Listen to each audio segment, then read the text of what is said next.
Buen día tengan todos. El día de hoy vamos a hablar un poco acerca de la segunda ley de la termodinámica y también vamos a desarrollar algunos problemas. Bien, ponemos entonces como tema principal segunda ley de la termodinámica. Segunda ley de la termodinámica.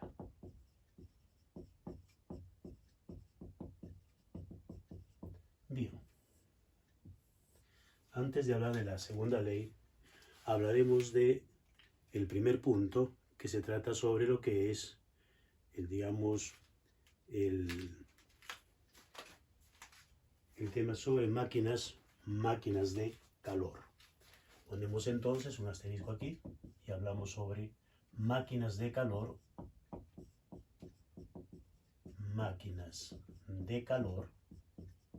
o también llamadas máquinas térmicas. ¿Qué es una máquina de calor? Una máquina de calor no es sino un sistema que va a transformar la energía térmica que se genere dentro de ella o la energía térmica que ingrese a ella, y esa energía térmica la transforma en trabajo mecánico. Bien, como ejemplo podríamos poner nosotros entonces que una máquina térmica, por ejemplo, vendría a ser un motor a combustión interna, el motor a gasolina, el motor a petróleo. El calor se genera dentro del motor por la quema del combustible, y parte de ese calor, esta máquina térmica llamada motor a combustión, transforma en trabajo mecánico, y parte de ese calor simplemente va a ser enviado o se va, a desprender hacia el medio ambiente, que vendría a ser el lugar más frío. Bien, vamos entonces nosotros a ver aquí un esquema, o vamos a decir una gráfica PV que tiene que ver con el proceso cíclico en el cual funciona una máquina térmica. Bien, en las máquinas térmicas entonces se desarrollan ciclos termodinámicos. ¿Y qué es un ciclo termodinámico? Es una sucesión de procesos termodinámicos que terminan en el estado en el cual se empezó. Vale decir entonces, por ejemplo, que podría una sustancia de trabajo que vendría a ser el sistema térmico, que es el que va a hacer funcionar o el que va a pasar por los diferentes procesos termodinámicos en esta máquina de calor. Por ejemplo, podríamos tener aquí un primer estado, el estado A, y vamos a decir nosotros, va a pasar esta sustancia de trabajo, o que le llamamos también sistema térmico, va a pasar a un estado B siguiendo un determinado proceso. ¿Correcto? Entonces, aquí tenemos nosotros que va a seguir este proceso, que podría ser un proceso a presión constante. Luego, esa sustancia térmica o sistema térmico podría pasar del estado B a un estado C, por ejemplo, aquí, a un estado C, en un proceso isocórico a volumen constante. Entonces aquí tenemos ese proceso a volumen constante. Y esa sustancia de trabajo puede ir del estado C al estado A siguiendo otro proceso distinto. Podría ser simplemente así. Y llegamos nuevamente al estado A. Entonces, este es un ciclo termodinámico, ¿correcto? Ahora, en el ciclo termodinámico, la sustancia de trabajo ha recibido un calor neto, vale decir, ha absorbido calor y también ha desprendido calor.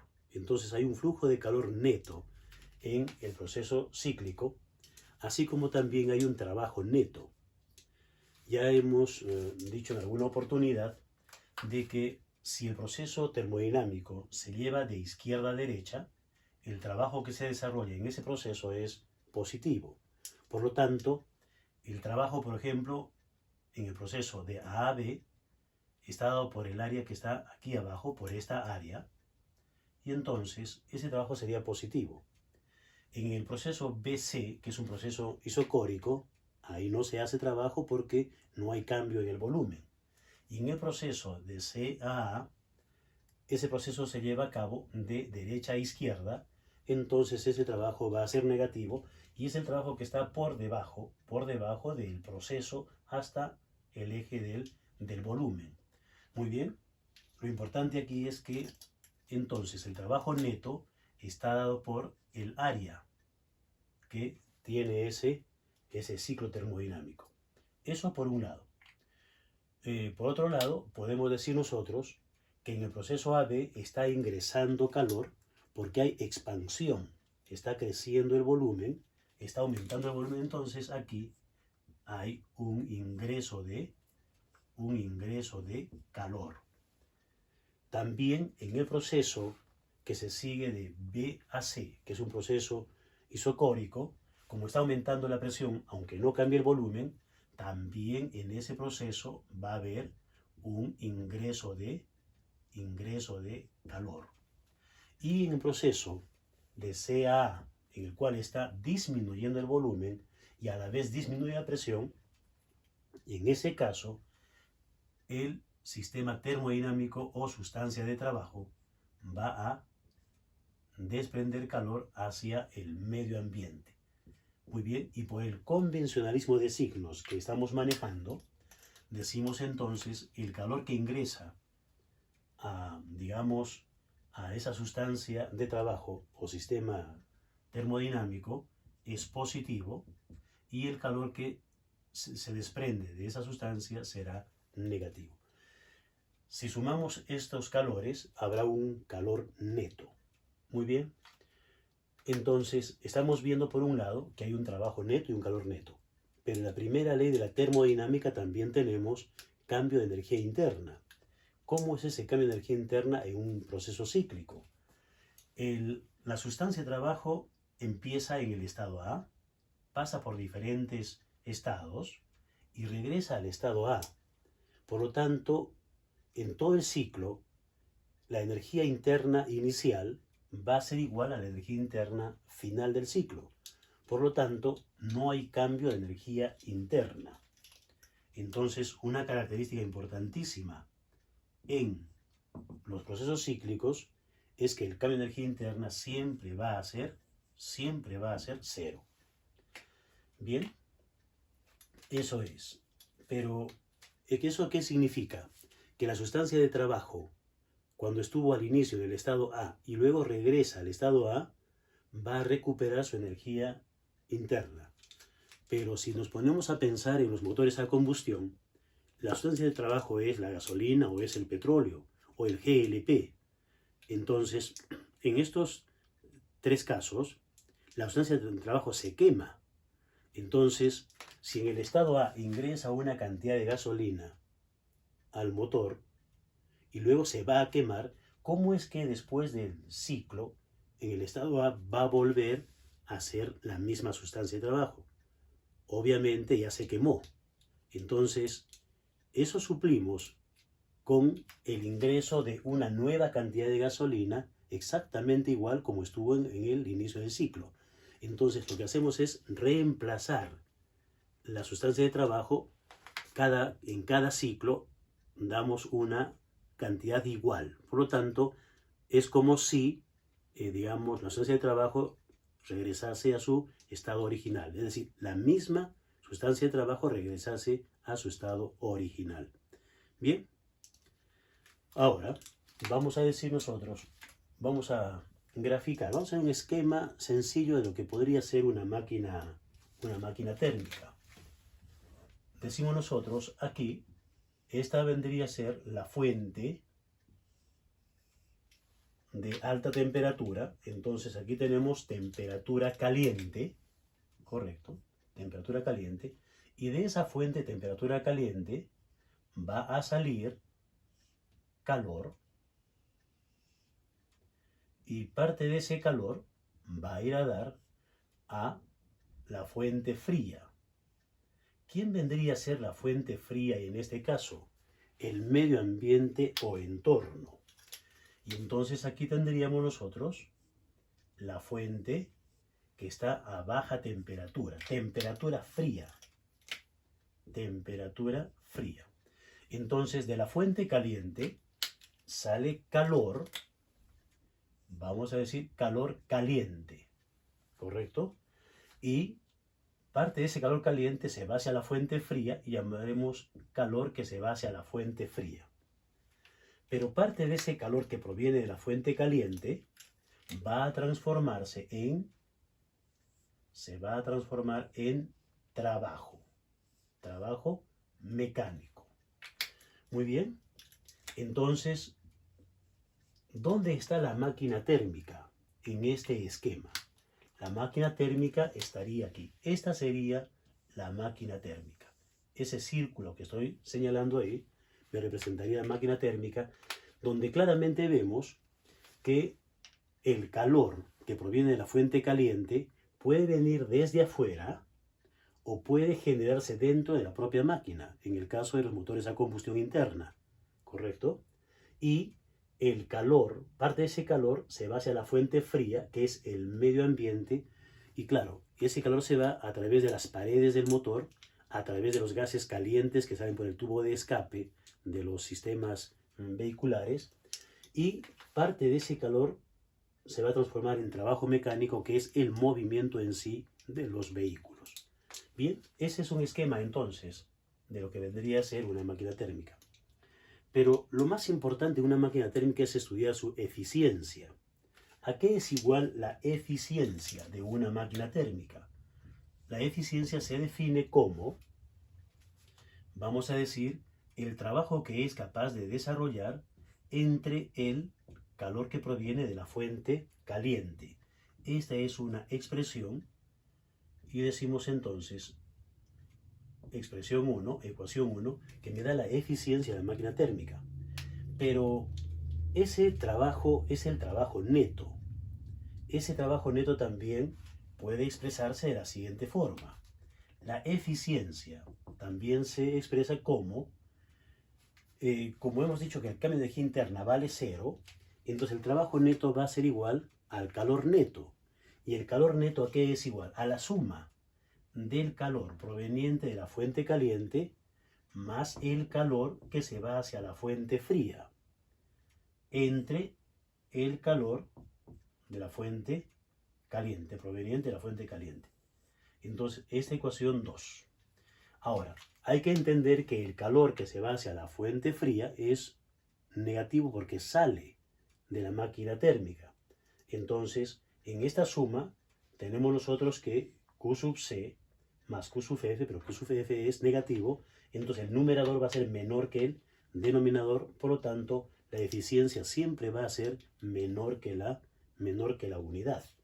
Y eso lo podemos expresar en esta otra ecuación, donde hacemos el cociente, ¿no? La eficiencia de una máquina térmica es el calor caliente entre calor caliente, eso es igual a 1, más el calor que se va hacia la fuente fría entre el calor proveniente de la fuente caliente. Esta es otra expresión más.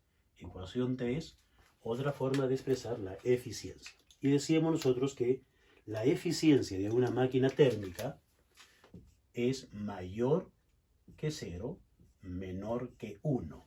Está entre 0 y 1 y es una cantidad adimensional. No podría ser 0. Si es 0 significa que la máquina está apagada. Entonces no estamos hablando absolutamente de nada. Y tampoco es igual a 1, porque para que sea 1 significaría que todo el calor proveniente de la fuente caliente se transformaría en trabajo. Y eso es imposible. Entonces siempre hay parte del calor que se va hacia la fuente fría. Por lo tanto, la eficiencia siempre estará entre 0 y 1. Muy bien. Esa es entonces las expresiones generales. Y ahora vamos a hablar acerca de los motores a combustión interna. Ponemos entonces un asterisco y decimos motores a combustión interna. Asterisco, motores a combustión interna.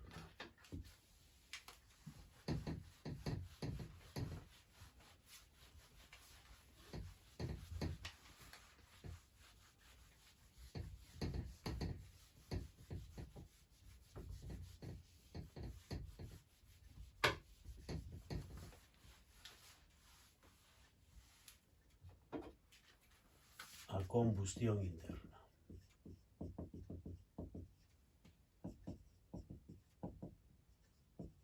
Muy bien. Vamos a hablar entonces del motor a gasolina y del motor a petróleo. El caso A. El motor a gasolina funciona con el llamado ciclo Otto. Entonces vamos a ver en qué consiste el ciclo Otto. Bien. ¿Quién diseñó el motor a gasolina? El ingeniero alemán Otto. Por eso se le llama ciclo Otto, porque él diseñó la forma de cómo iba a funcionar este motor. Y vamos a hacer la gráfica entonces, PV correspondiente al ciclo Otto. Aquí tenemos presión contra volumen y se tiene lo siguiente. Este ciclo Otto tiene los siguientes procesos termodinámicos.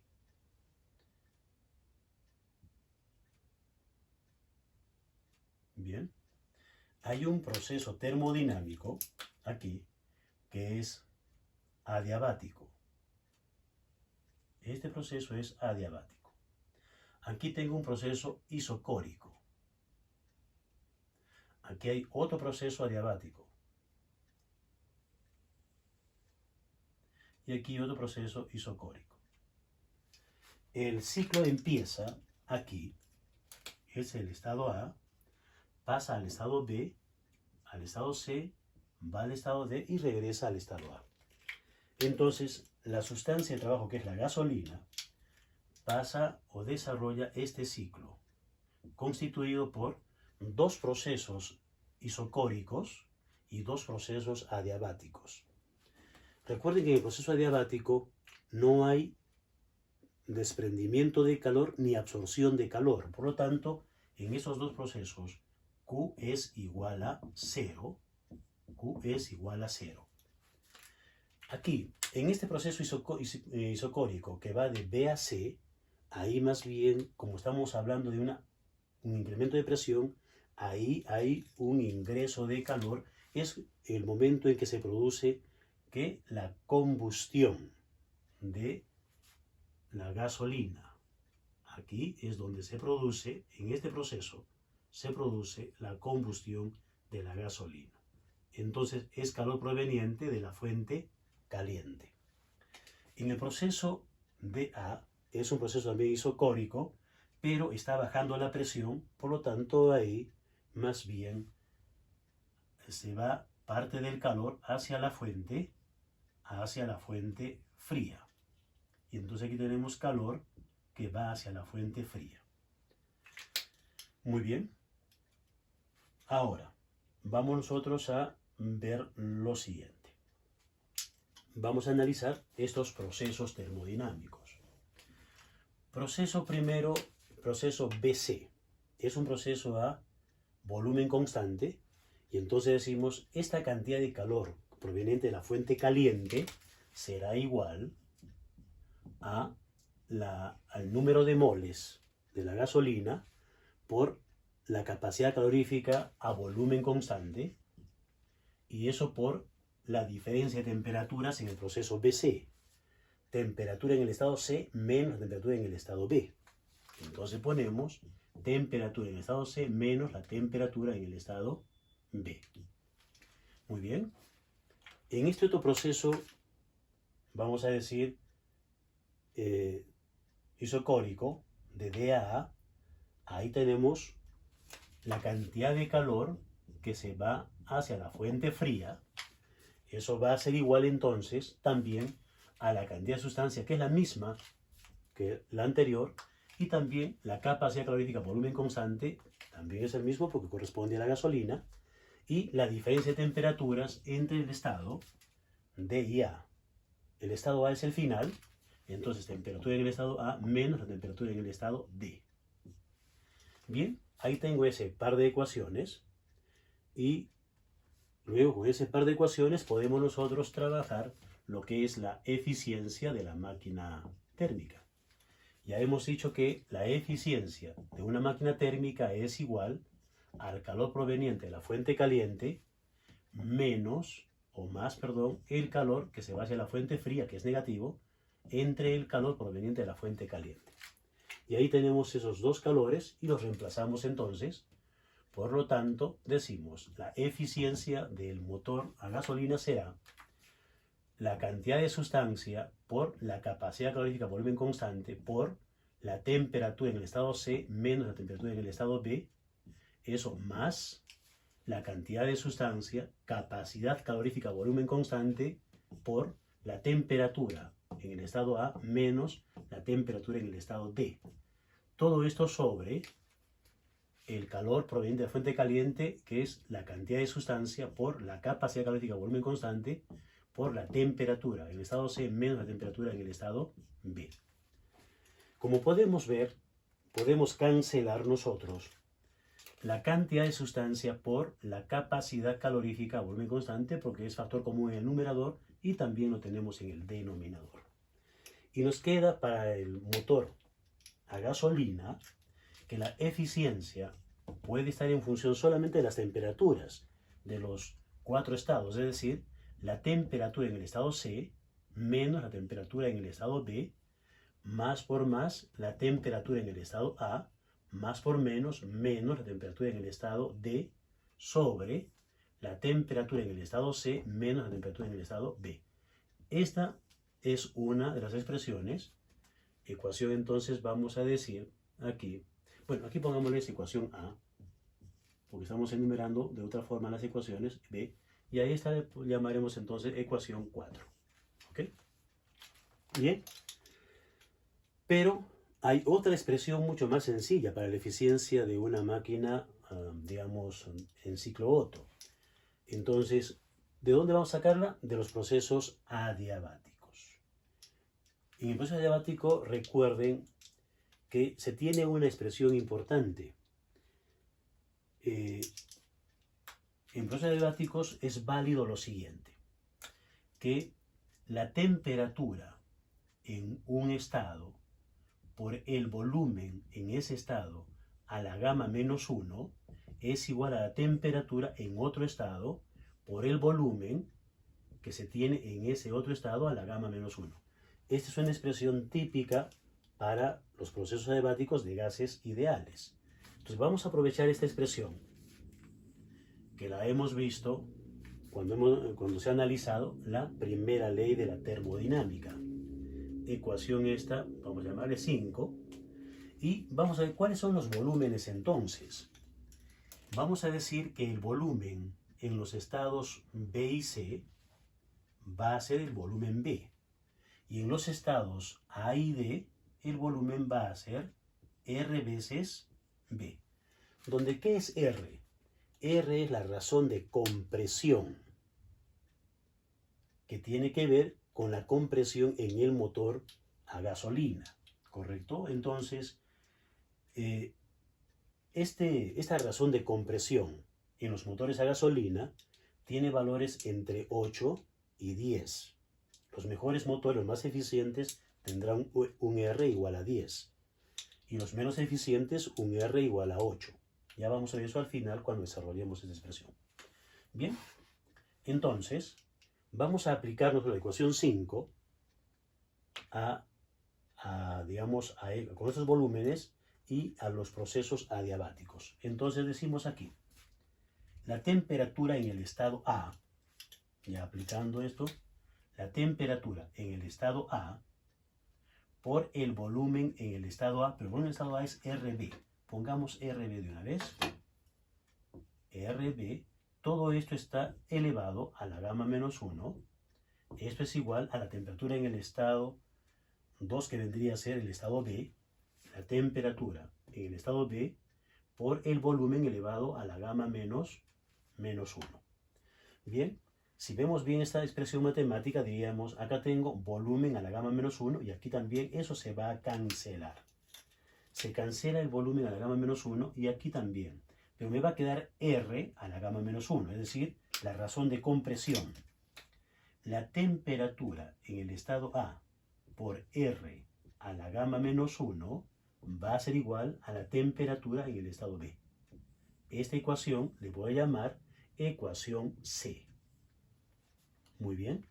Ahora, lo mismo vamos a aplicar para el proceso adiabático de C a D. Ya podemos borrar aquí arriba. Entonces, vamos a borrar hasta aquí. Hasta aquí. Bien. Entonces, decimos nosotros lo siguiente. Para este otro proceso adiabático, tendríamos que la temperatura en el estado D, por el volumen en ese estado, otra vez ese volumen es R por B, ok, entonces, la temperatura en el estado B por RB a la gamma menos 1 va a ser igual a la temperatura en el estado C, por el volumen que es B simplemente a la gamma menos 1. Igual que antes, cancelamos volumen a la gamma menos 1 con volumen a la gamma menos 1, pero aquí me queda R a la gamma menos 1. Entonces tengo aquí la temperatura en el estado B, la razón de compresión a la gamma menos 1 igual a la temperatura en el estado C. Ecuación D. Ahora vamos a reemplazar tanto C como D en la ecuación 4. Decimos entonces la ecuación C y la ecuación D en la ecuación 4. ¿Y qué nos estaría quedando? Vamos a ver. Diríamos que la eficiencia del motor a gasolina será igual. Temperatura en el estado C es la temperatura en el estado B por la razón de compresión a la gamma menos 1 menos la temperatura en el estado B más la temperatura en el estado A va a ser entonces igual la temperatura en el estado A menos la temperatura en el estado D. A ver, aquí vamos a ver un ratito. No. Acá ha habido un pequeño error. Estábamos en el ciclo CD. Entonces era la temperatura en el estado D, no B. Estado D. Estado D. Ok. Entonces, temperatura en el estado C será igual a la temperatura en el estado D. ¿Ok? En el estado D menos la temperatura en el estado B. Más la temperatura en el estado A. Queda así. Más la temperatura en el estado B, que sea la temperatura en el estado A. ¿Ok? Por la temperatura en estado A, R a la gamma menos 1. Así. Esto sobre, decimos entonces lo siguiente. A ver. Vamos a repasar. Temperatura en el estado C es la temperatura en el estado D por R a la gamma menos 1 menos la temperatura en B. Más la temperatura en A, ¿correcto? Menos la temperatura en D. La temperatura en D es la temperatura en D será igual. Temperatura en D es entonces la temperatura de R gamma a la menos 1. Bien. Entonces, vamos a ver aquí qué nos conviene hacer. La temperatura en B es temperatura en a la R a la gamma menos 1. Eso nos conviene reemplazar aquí. Aquí. Entonces, la temperatura en B era temperatura en A elevado a la R a la gamma menos 1. Ahora sí. Más la temperatura en A menos la temperatura en D. Eso lo dejamos tal cual. Listo. Abajo de la temperatura en C es la temperatura en D por R a la gamma menos 1 menos la temperatura en B, que es la temperatura en A la R a la gamma menos 1. Listo. Ahora sí. Ya borramos esto. Ya no nos hace falta. Y entonces, ahora procedemos a hacer lo siguiente. Aquí vamos a factorizar en el numerador R a la gamma menos 1 por temperatura en D menos la temperatura en A. Más, o mejor, ponemos menos, paréntesis, la temperatura en D menos temperatura en A. Si desarrollamos aquí, menos por más me da menos, y menos por menos me da más. Entonces, eso queda ahí, y abajo tenemos factor común R a la gamma menos 1 por la temperatura en el estado D menos la temperatura en el estado A. En el numerador, como podemos ver, podemos factorizar la temperatura en el estado D menos la temperatura en el estado A. Factorizamos eso, paréntesis, tenemos R a la gamma menos 1 menos 1 sobre R a la gamma menos 1 por la temperatura en D menos la temperatura en A. La diferencia de temperaturas ahora se cancela. Las eliminamos, estas diferencias de temperatura. ¿Y qué nos está quedando? Nos está quedando una expresión sencilla como esta, E igual R a la gamma menos 1 entre R a la gamma menos 1, eso es 1, menos 1 entre R a la gamma menos 1. Entonces, esta sería la otra expresión para la eficiencia del motor a gasolina. Ecuación esta, ecuación 6. Bien. Esta expresión que nos dice de que la eficiencia es totalmente independiente de las temperaturas de los diferentes estados por los cuales pasa esa sustancia de trabajo. Depende simplemente de ¿qué? Depende de la razón de compresión R y depende del cociente entre las capacidades caloríficas a presión y a volumen constante. Bien, decíamos para el motor a gasolina, esta razón de compresión es mayor o igual que 8 o es menor o igual que 10. Eso es, entonces, ¿y cuál es la eficiencia en porcentaje? Lamentablemente, la eficiencia en porcentaje es apenas del 56%. Eso es lo mejor que se puede conseguir, el 56%. Es decir, casi el 50% del calor proveniente de la combustión de la gasolina se pierde hacia el medio ambiente y solamente un poquito más del 50% es aprovechado en trabajo mecánico. Esos son los datos, vamos a decir, generales para el motor a gasolina en el ciclo diésel. Ponemos B y en B vamos a simplemente a ver el ciclo diésel. Lo vamos a hacer aquí de esta forma. Vamos a cortar acá. El ciclo diésel, B ciclo diésel. En honor también al ingeniero Diesel, que es el que diseñó el motor a petróleo, y lo único que hizo él fue modificar uno de los procesos del ciclo Otto.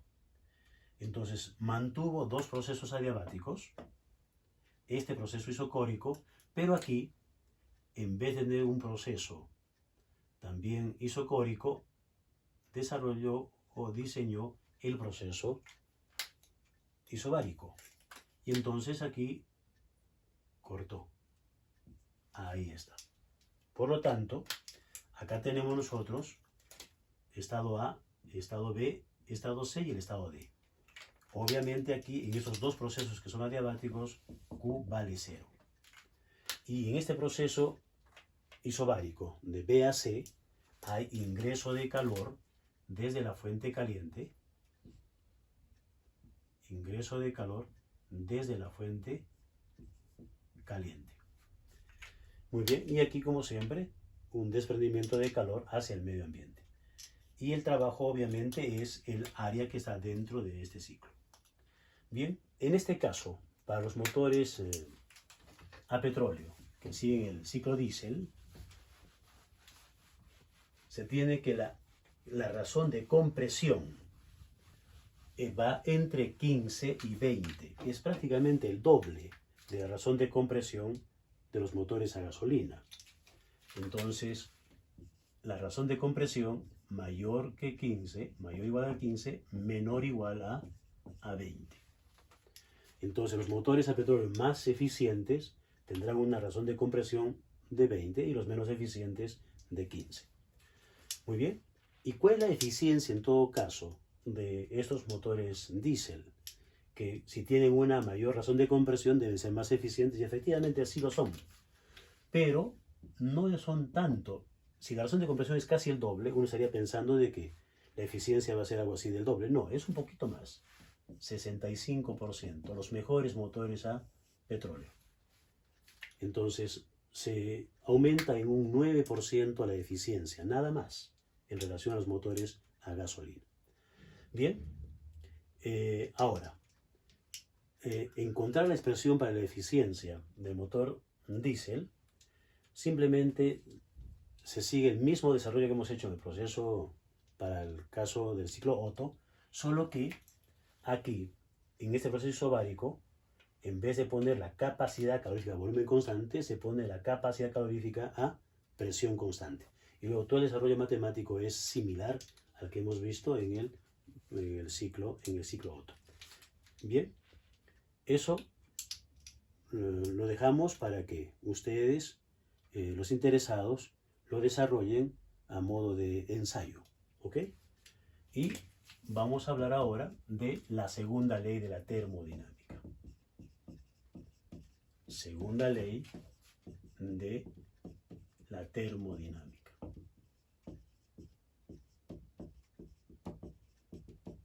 Segunda ley de la termodinámica. Bien, la segunda ley de la termodinámica nos dice algo importante. Esta ley nos dice que no existe máquina térmica alguna que pueda transformar todo el calor que ingresa a ella o se desprende dentro de ella por la quema de algún combustible en trabajo mecánico. Es decir, parte de ese trabajo, de ese calor proveniente de una fuente caliente o de la combustión de los combustibles, se va a perder hacia el medio ambiente, hacia la fuente fría. Y solo una parte de ese calor va a ser aprovechado para desarrollar trabajo mecánico. Bien, entonces, como podemos decir, la segunda ley de la termodinámica es una camisa de fuerza, porque por más que, digamos, los ingenieros, los científicos se han esforzado en construir máquinas térmicas muy eficientes, siempre el problema está que hay fugas de calor, siempre hay pérdidas de calor y no se va a aprovechar todo el calor en forma de trabajo mecánico. Uno de los textos más radicales que hay acerca de la segunda ley de la termodinámica reza de la siguiente manera. Vamos a dar lectura y dice lo siguiente: es imposible, dice, que un sistema efectúe un proceso en el que absorba calor de un depósito de temperatura uniforme alta y lo convierta totalmente en trabajo mecánico, terminando en el mismo estado en que inició. Es decir, empezó ese sistema, empezó en el estado A, termina en el estado A, pero sin embargo es imposible que todo el calor que ha provenido de una fuente caliente sea transformado en trabajo mecánico. Esa es la segunda ley de la termodinámica. Muy bien, ese es un texto. Entonces, esta ley tiene, digamos, es simplemente un texto, igual que la primera ley del movimiento de Newton, la ley de la inercia, que también es un texto. Muy bien, solo eso para hablar de la segunda ley de la termodinámica, para tener el concepto de ella, y ahora pasamos a hacer algunos problemitas. Bien, problemas.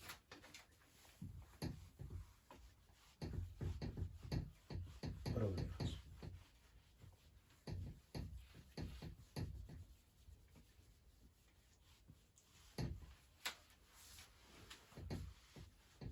Problemas.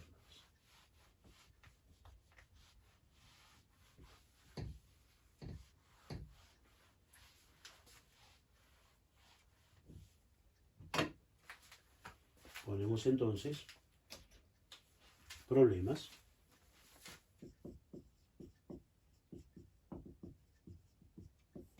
Problema 1, vamos a colocar los datos. Problema 1 nos dice lo siguiente. A ver. Dice, cuando un sistema se lleva del estado A al estado B por la trayectoria ACB, como se muestra en la figura, 90,0 joules de calor entran en el sistema. Entonces, la cantidad de calor que ingresa en la trayectoria, dice trayectoria ACB, 90,0 joules. Dice,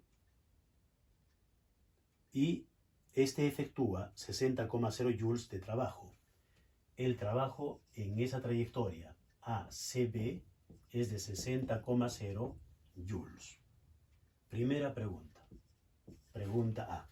Nos dice, ¿cuánto calor entra en el sistema por la trayectoria ADB?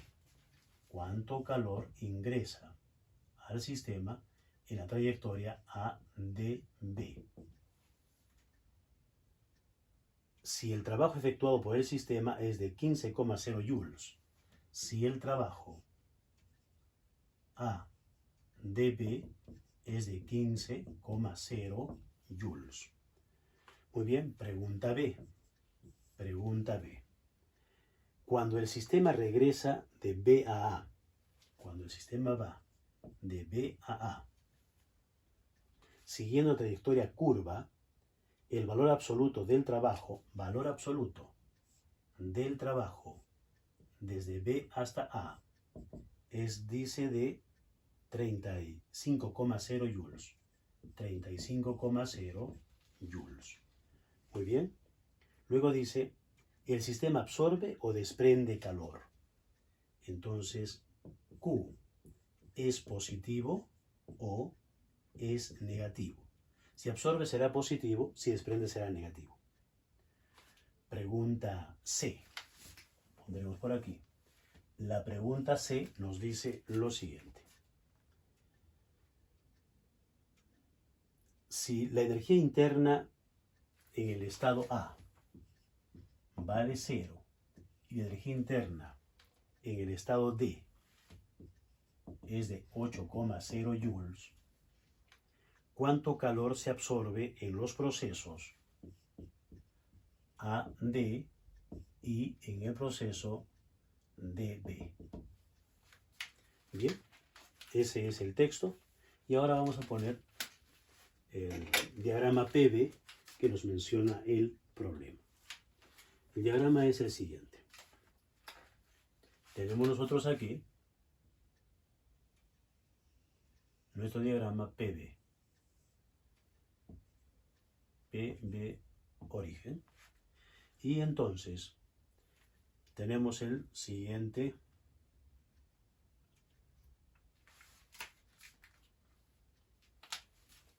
ciclo.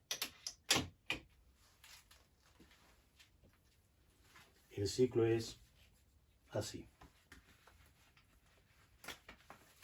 Tenemos aquí este proceso isocórico, proceso aquí isobárico, otro proceso isobárico aquí y otro proceso isocórico aquí. Bien, tenemos esta trayectoria, esta otra trayectoria. ¿Cuáles son los estados? Los estados son los siguientes. El estado A lo tenemos aquí. Este es el estado A. Este es el estado B. Este es el estado C. Aquí tenemos el estado D. Bien. Y la trayectoria curva que menciona el problema es el paso de el estado B al estado A de regreso. Esa curva es así. Muy bien. Esa es la gráfica PV para este problema. Bien, empezamos entonces. Pregunta A. Nos dice, a ver, ¿cuánto calor va a absorber el sistema en el proceso A, en la trayectoria ADB? ¿Qué conocemos? Conocemos el calor que recibe el sistema en la trayectoria ACB. Conocemos el trabajo en la trayectoria ACB. Se conoce el trabajo en la trayectoria ADB. Como son, digamos, aquí dos trayectorias distintas, decimos, según la primera ley de la termodinámica, el cambio de energía interna en el proceso de A a B, siguiendo esta trayectoria, será igual al calor que ingresa a CB, correcto, en la trayectoria ACB, menos el trabajo que se desarrolla en la trayectoria ACB. Y por otro lado, el cambio de energía interna al ir del estado A al estado B por la trayectoria ADB será igual al calor que ingresa por la trayectoria ADB menos el trabajo que se desarrolla en la trayectoria ADB. Las dos expresiones son lo mismo, porque me expresan ambas el cambio de energía interna al pasar de A a B. Entonces aquí tengo ecuación 1, ecuación 2, y decimos simplemente la ecuación 2 es igual a la ecuación 1. La ecuación 2 es igual a la ecuación 1, entonces. Viendo esto, decimos lo siguiente. Entonces, diríamos que la cantidad de calor que ingresa la trayectoria ADB menos el trabajo en la trayectoria ADB es igual al calor que ingresa en la trayectoria ACB menos el trabajo en la trayectoria ACB. Bien, la incógnita es este calor y los otros tres datos se conocen, ahí están los tres. Entonces simplemente decimos el calor que ingresa a ese sistema en la trayectoria ADB es igual al trabajo ADB más el calor, trayectoria ACB menos el trabajo, trayectoria ACB. Entonces el calor en esa trayectoria ADB es igual. El trabajo realizado en la trayectoria ADB es 15 joules. 15 joules más el calor que ingresa en la trayectoria ACB es 90 joules y menos el trabajo que se realiza en esa trayectoria ACB que es 60 joules. Por lo tanto, decimos el calor entonces que ingresa en la trayectoria ADB va a ser igual a, haciendo las operaciones ahí, 45,0 joules. Ese es el calor que ingresa en la trayectoria ADB. Primera respuesta. Pregunta B. La pregunta B nos dice, en el proceso de regreso del estado B al estado A por la trayectoria curva, se ve que el valor absoluto del trabajo que se desarrolla es de 35,0 joules. La pregunta es, el sistema absorbe o desprende calor. Bien. Y cuando me dicen que es el valor absoluto del trabajo, nos están diciendo, obviamente, de que como el proceso de D a A, o perdón, de B a A, es de derecha a izquierda, ese trabajo es negativo. O sea que esos son 35 joules, pero negativos de trabajo. Lo que me están dando es el valor absoluto. Bien. ¿Cómo trabajamos esto? Decimos entonces, el cambio de energía interna al pasar del estado B al estado A es igual el mismo que se ha dado al pasar de A a B, pero con signo contrario, menos A, B, ¿correcto? Pero de signo contrario. Muy bien. Entonces, podemos decir nosotros lo siguiente. Este trabajo aquí está. Expresado por esta expresión o por cualquiera de las dos podemos utilizar. Y decimos entonces aquí, diríamos nosotros, según la primera ley de la termodinámica, este cambio sería el calor en el proceso de B a A menos el trabajo en el proceso de B a A, igual a menos paréntesis el calor que ha recibido en el proceso A CB menos el trabajo en el proceso A CB. ¿Correcto? Y la incógnita es el calor en el proceso de retorno de B a A. Esta es nuestra incógnita. Entonces, el calor en el proceso AB es igual, esto pasa sumando, al trabajo en el proceso BA menos por más da menos el calor en la trayectoria ACB y menos por menos da más el trabajo en la trayectoria ACB. Muy bien, esos valores se conocen, entonces decimos el calor, el flujo de calor en el proceso de ir de B a A será igual. El trabajo es en valor absoluto 35, pero sabemos que es negativo, entonces ponemos menos 35 joules. Menos el calor en la trayectoria ACB, que es 90 joules. Menos 90 joules. Más el trabajo en la trayectoria ACB, que es 60 joules. 60 joules. Entonces, haciendo esta sencilla suma, decimos entonces que es igual a menos, decimos 65,0 joules. Como el calor es con signo negativo, significa que hay desprendimiento de calor. Entonces decimos, se desprende calor. Se desprende esa cantidad de calor, 65,0 joules. Bien, pregunta C. La pregunta C nos dice, si la energía interna en el estado A vale 0, la energía interna en el estado D vale 8 joules, ¿cuánto calor ha absorbido el sistema en el proceso AD y cuánto en el proceso DB? Entonces vamos a decir nosotros lo siguiente. A ver, para hallar esos calores vamos a dar primero sobre los trabajos. Decimos entonces, por ejemplo, en la pregunta C entonces, el trabajo a lo largo de la trayectoria ADB va a ser igual al trabajo en el proceso de A a D más el trabajo en el proceso de D a B. Pero el proceso de D a B es un proceso isocórico. Y si es isocórico, simplemente no se hace trabajo porque es a volumen constante. Entonces, este trabajo de aquí vale 0.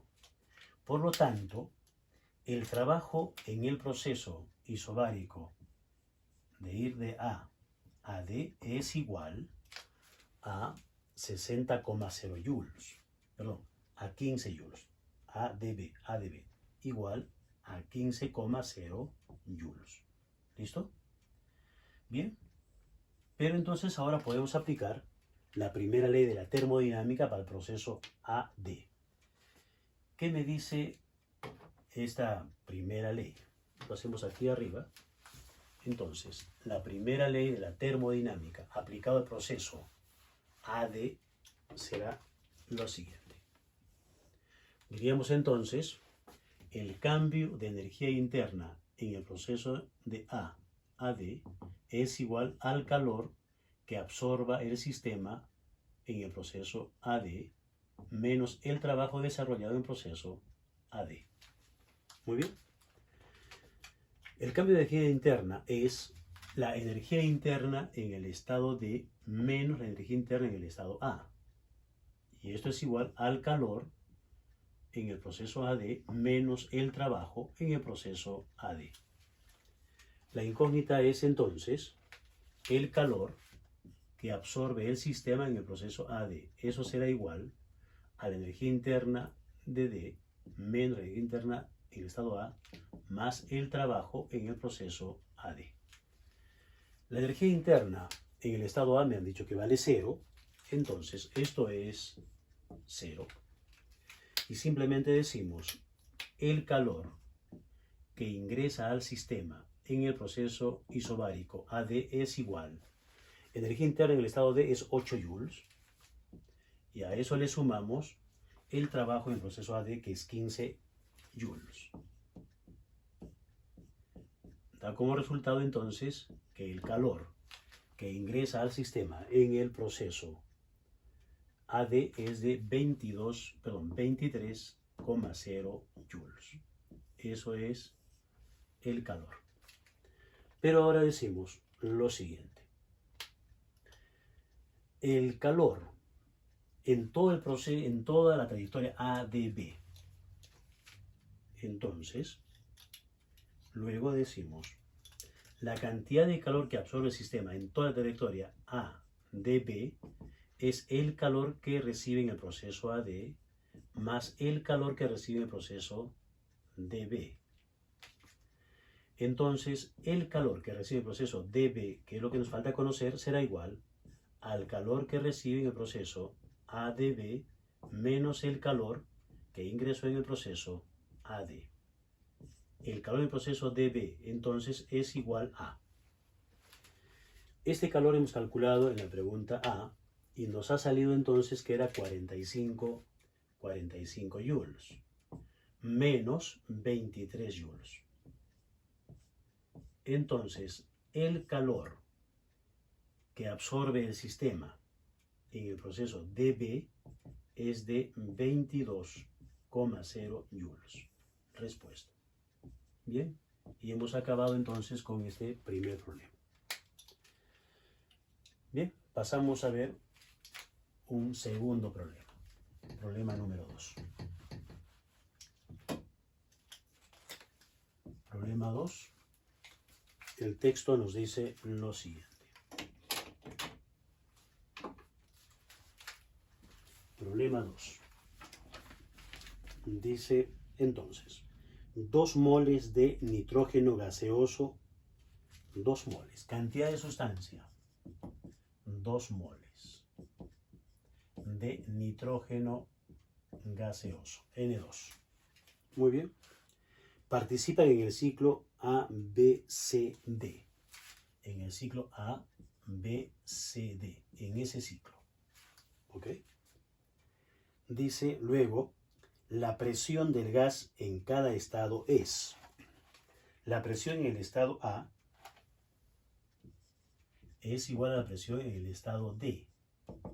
Y esa presión es de 6.000 pascales. 6.000 pascales. Y la presión en el estado B es igual a la presión en el estado C y es de 2.000 pascales. 2.000 pascales. Muy bien. Luego dice, el volumen del gas en cada estado es, el volumen en el estado A es igual al volumen en el estado B y ese volumen es de 2,00 metros cúbicos. Y el volumen del estado C es igual al volumen del estado D y eso es igual a 9,00 metros cúbicos. Luego nos dice, el gas puede tratarse como ideal. Pregunta A. Pregunta A. Dibuje una gráfica PV para el ciclo. Entonces, graficar PV. Pregunta B. Calcula el trabajo total efectuado por o sobre el gas en un ciclo completo. El trabajo neto, ¿cuánto vale? Y luego nos dice, ¿el gas efectúa trabajo o se efectúa sobre él? Significa entonces, ese trabajo es positivo o es negativo. Si el trabajo es positivo, es el sistema el que hace el trabajo. Y si es negativo, se está haciendo sobre él. Pregunta C. La pregunta C nos dice lo siguiente. Pregunta C.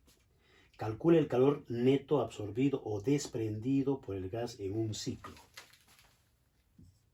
El calor total. Y luego nos dice, ¿entra calor al gas o sale de él? Entonces también aquí la pregunta entonces es, Q es positivo o negativo. ¿Ok? Si ingresa será positivo y si sale será negativo. ¿Correcto? Bien. Entonces vamos a resolver la primera pregunta. Nos piden hacer la gráfica PV. Bien, vamos a borrar toda la pizarra. Y empezamos entonces la resolución de este problema. Bien. Vamos a graficar entonces. Gráfica PV. Aquí tenemos presión, volumen. Presión contra volumen, origen. A ver. La máxima presión es 6.000 pascales. Entonces vamos a asumir que aquí tenemos 6.000. Aquí es 6.000. Entonces aquí será 4.000, aquí 2.000. 6.000 pascales corresponde a presión A y presión D. Entonces ahí tenemos la presión en el estado A, que es igual a la presión en el estado D. Y 2.000 pascales corresponde a la presión en el estado B y la presión en el estado C. En el volumen tenemos máximo 9 metros. Entonces aquí va a ser 9 metros cúbicos aquí. Aquí será 6, por aquí será 3. 2 es un poquito menos aquí. 2 y 9. 2 metros cúbicos para el volumen A, que es igual al volumen B. Y 9 metros cúbicos para el volumen C, que es igual al volumen D. Bien, con esos datos vamos a graficar entonces el ciclo que siguen esos 2 moles de nitrógeno gaseoso. Entonces trazamos esto.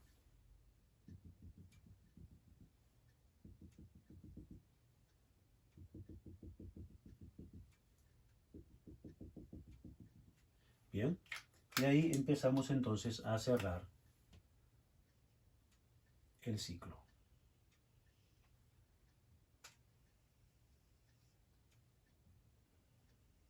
Ahí tenemos el ciclo. ¿El estado A cuál es? Vamos a ver. Aquí se intercepta la presión A con el volumen A. Entonces, aquí tenemos el estado A. Aquí tenemos presión B, volumen C. Este es el estado B. Aquí tenemos presión C, volumen C. Este es el estado C. Y aquí presión D, volumen D, es el estado D. El ciclo sigue esta trayectoria. A, B, de B a C, de C a D y de D a A.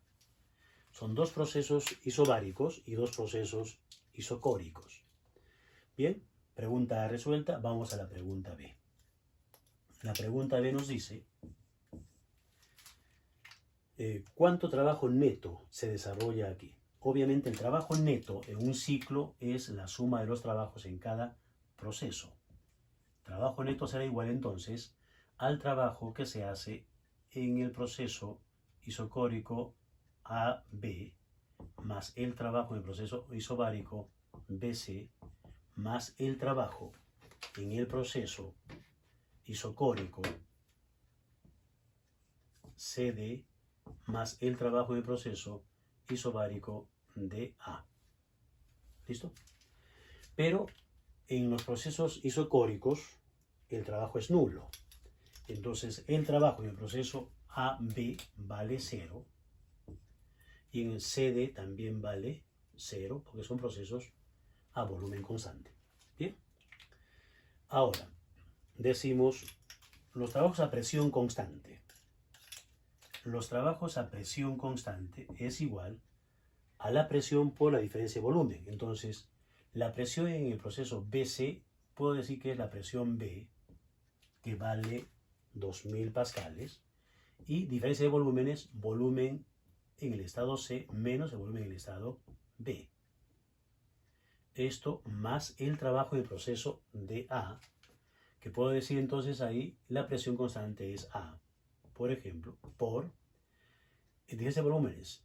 Volumen final es en el estado A y el inicial es en el estado D. Listo. Entonces, el trabajo va a ser igual. La presión en el estado B es 2000 pascales. 2000 por volumen en C 9 metros y volumen en B 2 metros. Es 9 menos 2. 7. Más. La presión en el estado A es 6000 pascales. Por el volumen en A es 2 metros menos el volumen en D 9 metros. 2 menos 9 menos 7 metros cúbicos. Esto es joules. Haciendo las operaciones, entonces acá tendríamos 14.000 más o menos 42.000, sale 28.000. El trabajo es de 28,0 por 10 al cubo joules. Este es el trabajo neto en el proceso, decimos B. Negativo, ¿no? Negativo. Negativo. Y como sale negativo, significa que el trabajo se hace sobre el sistema. ¿Ok? Entonces decimos, el trabajo se hace sobre el sistema. El trabajo neto es sobre el sistema.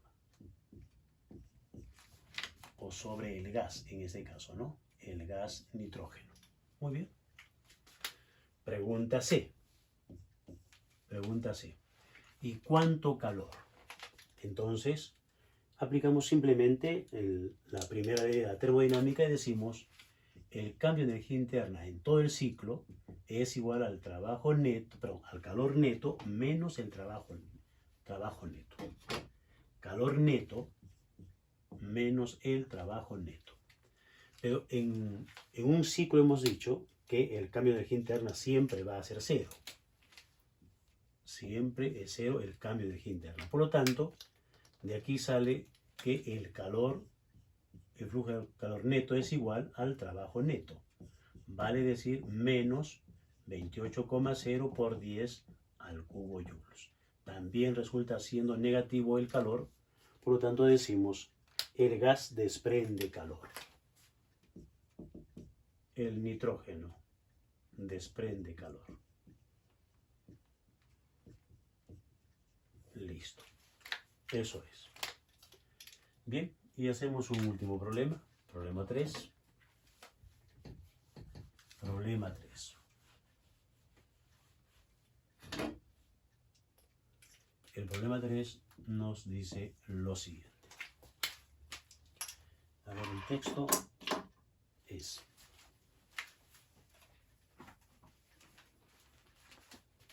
a ver, dice 2 moles de un gas monoatómico con comportamiento ideal. Gas monoatómico. Entonces, 2 moles de gas monoatómico. N es igual a 2 moles. Como es monoatómico, entonces decimos su capacidad calórica por volumen constante es 3 medios de R. ¿Listo? Por si acaso colocamos eso. Dice, se somete al ciclo ABC. Ciclo ABC. Es el ciclo que va a desarrollar. Muy bien. Luego nos dice, en un ciclo completo salen 8000 joules de calor del gas. Como está saliendo el calor, eso es menos 800 joules. Hay desprendimiento de calor. Muy bien. El proceso AB se efectúa a presión constante. El proceso AB es a presión constante. Es un proceso isobárico. Y el BC a volumen constante. El proceso BC es a volumen constante, es un proceso isocórico. Bien, dice, los estados A y B tienen temperaturas. La temperatura del estado A es de 200 Kelvin. La temperatura del estado B es de 300 Kelvin. Primera pregunta. Grafique PB. Grafique PB. Y para el ciclo. Y pregunta B, ¿cuánto trabajo efectúa en el proceso CA? ¿Y cuánto trabajo se desarrolla en el proceso CA? Bien, eso es el texto del problema y entonces ahora vamos a resolverlo. A ver, borramos toda la pizarra y vamos a hacer el diagrama PB. Bien, primera pregunta, gráfica PB. Pregunta A. Pregunta A. Bien. Entonces, la gráfica de PB, según los datos, vamos a ver cómo es esto. Aquí tenemos el eje de la presión, el eje del volumen. Bien. La temperatura de A es 200 Kelvin y de B es 300. Y dice que el proceso AB es a presión constante. Entonces, presión constante, podría pensar que acá está el estado A y aquí está el estado B. Y efectivamente eso correspondería a una isoterma que pasa por A, que está a menor temperatura que la isoterma que pasa por B. ¿Correcto? Entonces, este proceso sería así. Proceso isobárico. Proceso isobárico a presión constante, desde el estado A hasta el estado B. Muy bien. Luego, el estado C, ¿dónde está? Podría estar, dice, de B a C es volumen constante, de B a C. O es hacia arriba o es hacia abajo. Pero se desprende calor. Si se desprende calor, entonces vamos a decir nosotros, el estado C debe quedar en la parte superior, aquí, para que cuando se regrese en el ciclo al estado A, se dé lo siguiente.